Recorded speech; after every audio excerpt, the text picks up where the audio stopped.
Common Core was launched in 2009. As part of that initiative, the White House wanted to have a national standardized test that would monitor Common Core progress throughout public schools across the country. That exam was going to be the PARCC exam. PARCC was a failure from the start, so the administration had to ask the ACT and the SAT if they would be willing to change their test to align with Common Core standards. The ACT said no. They're a college performance test, not a high school test. And they'd have to lower their standards to align with Common Core. They were unwilling to do that. The SAT said they would. David Coleman, the architect of Common Core, was the person in charge of redesigning the SAT.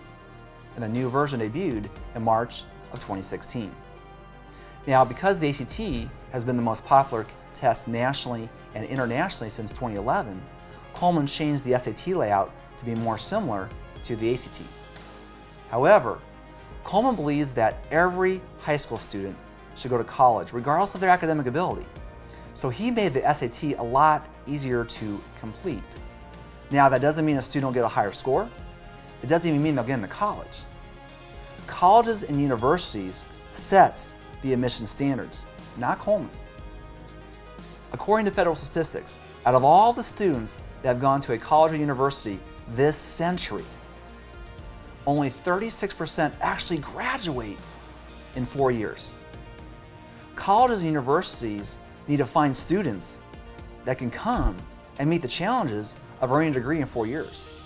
An easier test does not necessarily help colleges and universities pick students that can come and meet the challenges of earning a college degree in 4 years. The SAT has 3 tests: a reading test, a writing and language test, and a math test. The ACT has 4 tests: English, math, reading, and science. The SAT has 2 tests over 1 hour in length. The ACT has a 60-minute test, a 45-minute test, and 2 35-minute tests. Shorter tests tend to be better for students because it's easier to focus. The old SAT penalized students for guessing, but now the new scoring system for the SAT is a lot like the ACT, which has never penalized students for guessing. Both tests have a reading test, a math test, and an English test. Both tests are about 3 hours in length. Each test offers an optional essay. Now, this costs more, and this makes the test day about 1 hour longer. But the good news is less than 3% of colleges and universities actually require an essay score. So the vast majority of students don't even need to worry about the optional essay. The ACT has a total of 215 questions. The SAT has 154 questions. When a test has more questions, there's more room for error for the students. That's a good thing. The SAT has 2 tests that are over 1 hour in length. The ACT only has a 60-minute test, a 45-minute test, and 2 35-minute tests. When tests are shorter, it's a lot easier for students to focus. There are major differences in the math test. The ACT allows a student to use a calculator the entire time. There are 60 questions and all of them are multiple choice. And the ACT puts more complex formulas in the actual questions where the formula is needed. The SAT has 2 portions to their math test: a no calculator portion and a calculator portion.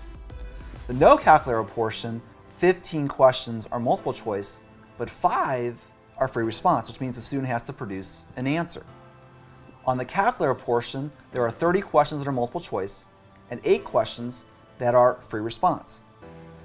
The SAT puts complex formulas in the very front of the test, so when a student needs to use them, they have to go right back to the first page.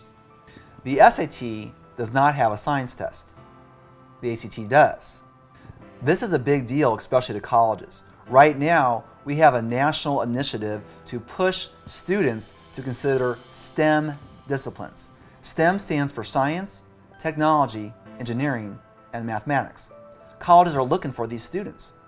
Well, one way to see if they have students that are able to meet the challenges of STEM disciplines at the college level is through a college admission science test. This is one reason why the ACT is so popular. The ACT scoring is more balanced. The ACT has 4 subject tests, and the composite is an average of those 4 tests. So each test represents 25% of the composite score. The SAT score is broken up into 2 sections. Math is half the score. The other half is a combination of the reading, writing, and language test. The ACT is time sensitive, the SAT is not. And because they have similar layouts, this means when a student prepares for the ACT, they are indirectly preparing for the SAT. Unfortunately, the opposite isn't true. I have 8 children, and some of them have already been through the ACT, SAT portion of their life. I've also been teaching prep classes since 1995, so these are my thoughts as a teacher and parent. Some people say a student should take the test that's best for them, but there's a potential problem with that line of thinking. The only way a student can determine that is if they took the ACT and SAT multiple times during the latter part of their high school career, while trying to keep up with all their high school classes, their homework, extracurricular activities. That's not realistic for most students. A student should make the decision on what test is best for them based on what other college-bound students are doing, because that's their competition. During the 20th century, there were colleges that would prefer one test over the other, but we live in the 21st century, and every college and university accepts the ACT and SAT for admissions. However, college scholarships are different. There are more college academic scholarships connected to the ACT than the SAT. And this is why I had my children focus on the ACT. All colleges and universities are required to report various statistics to the National Center for Education Statistics. One of the stats they report is what college admission exam scores are submitted on college applications. So looking at the table on the screen, this represents the fall of 2017. This shows the percent of college applications received by the college that included ACT scores. Now this table just shows various schools in the state of Illinois. Look how high the percentages are. And those would include Illinois public school students that took the taxpayer-funded state SAT test. The clear majority of students were still taking the ACT. This table shows major colleges and universities throughout the Midwest. Again, these statistics are from the fall of 2017, and the percentages represent those applicants that submitted ACT scores. This table shows the Ivy League schools and their percentages based on fall of 2017 college applications. This table is significant. Fall of 2017 was the first time in history that over half the students that applied to Ivy League schools submitted ACT scores. Here's the irony. The SAT was invented by Ivy League schools in the 1920s. It was their test, but now over half their applicants are submitting ACT scores. The ACT has been the most popular test nationally and internationally since 2011. Over 130 countries administer the ACT. I live in Illinois. The ACT has been the most popular test in Illinois since the 1960s. Now, Illinois is one of 8 states that administers a taxpayer-funded state SAT test. But there's 20 states that administer a taxpayer-funded ACT. I have 8 children. Again, I've had some of them already been through the ACT, SAT portion of their life, and they took both. But I had them focus on the ACT because I knew indirectly that would prepare them for their state SAT test when they would need to take it, and that's what most college-bound students are doing.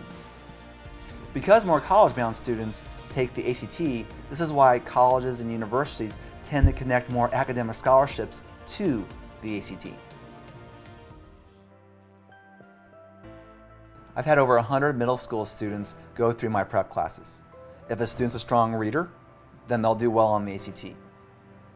all those middle school students scored 20 or higher on their composite.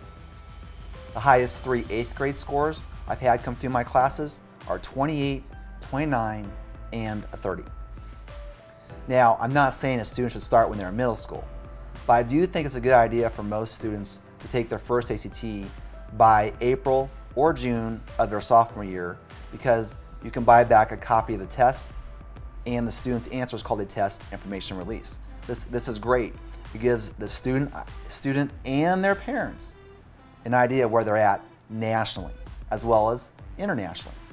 I have been teaching prep classes since 1995, and I have never had a student regret taking the test too early.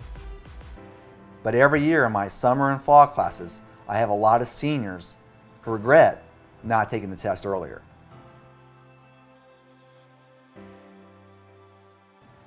Regardless of when a student starts taking college admissions tests, I do think the middle of the timeline is very important.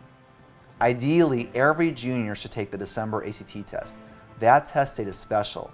It allows the student to buy back a copy of the test, and a copy of their answer is called a test information release. This is invaluable. It allows the student to learn from their mistakes. A student will receive their December ACT scores before Christmas, and then a copy of the test information release, which is the copy of the student's answers and a copy of the test, that'll arrive in the middle of January. That can then be used by the student to help prepare for April exams. A public school student may be taking a state ACT or state SAT in late March or early April. For example, I live in Illinois, and Illinois public school students will be taking a state SAT the second week of April. A private school student should take the national April ACT test. That's like the December test date. You can get a copy of the test and a copy of the student's answer. It's called a test information release. The national April scores will arrive late April, and then the TIR, test information release, will arrive in the middle of May. If a student does this, then they'll have 2 sets of exam scores and at least 1 TIR since December. These results will help the college-bound student prepare for the most popular national test date of the year, the June ACT. The June ACT test is now the most popular test date nationally. It's given the second Saturday after Memorial Day. There are many reasons why this date has become the most popular nationally. School's out, so there's no 7-hour school day, no homework, no final exams, no AP test, no quizzes, no prom, no spring break, no school activities like sports. Students can just focus on this. Most students have a 2-week window between the end of school and the June ACT test date. Every year, I am constantly amazed how many of my students will improve 2, 3, 4, or more points since their December, February, or April ACT test. They seem to get really pumped up for that June ACT test date. Recently, I had one girl who was in my June ACT test prep crash course. Prior to my class, she had taken the ACT 4 times and got 4 29s. She took the crash course to the June ACT test and scored a 33. It was unbelievable. She was so pumped, so excited, but more importantly, she was ready because school was out. She prepared, took advantage of her time, and it literally paid off for her in some big financial academic scholarships. Those that take the June ACT test will get their scores in the latter part of June, and then you know what? They can start their college visits and enjoy the rest of their summer. The ACT is not a one and done test. For most students, it takes 3, 4, or 5 times to maximize a score. It's just like sports. A basketball team doesn't practice all season for just one game. They have non-conference games, then the conference schedule, and then they end with the state tournament. The early games help them work out the kinks so they're ready by the end of the season. The ACT should be viewed the same way. I do think it helps a student to start early. That's why I recommend students take their first ACT by April or June of their sophomore year. However, I've had students do the February ACT, the state SAT in April, and the June ACT, and they did fantastic. The key is to have a plan that's realistic and make sure that plan incorporates the June ACT test date of the junior year. This depends on the student and their score. I do not think a senior should take the ACT during their senior year unless they've had a college or university tell them they need a certain score in order to be admitted or to get more money in scholarships. One year I had a senior who was in my winter-spring ACT prep classes. She was taking the national April test. And that's pretty late, so I asked her why she was taking the test. And she shared with me that she had been accepted to every school she applied to, but that her top choice told her that if she could get one more composite point on the national April ACT, they would increase her scholarship offer $20,000. That's a pretty good reason to take the test again. Over the years, I've had many students negotiate scholarship offers with schools just like she did. So if a school says, hey, take the test again, get a few more points, and we'll give you more money, then do it.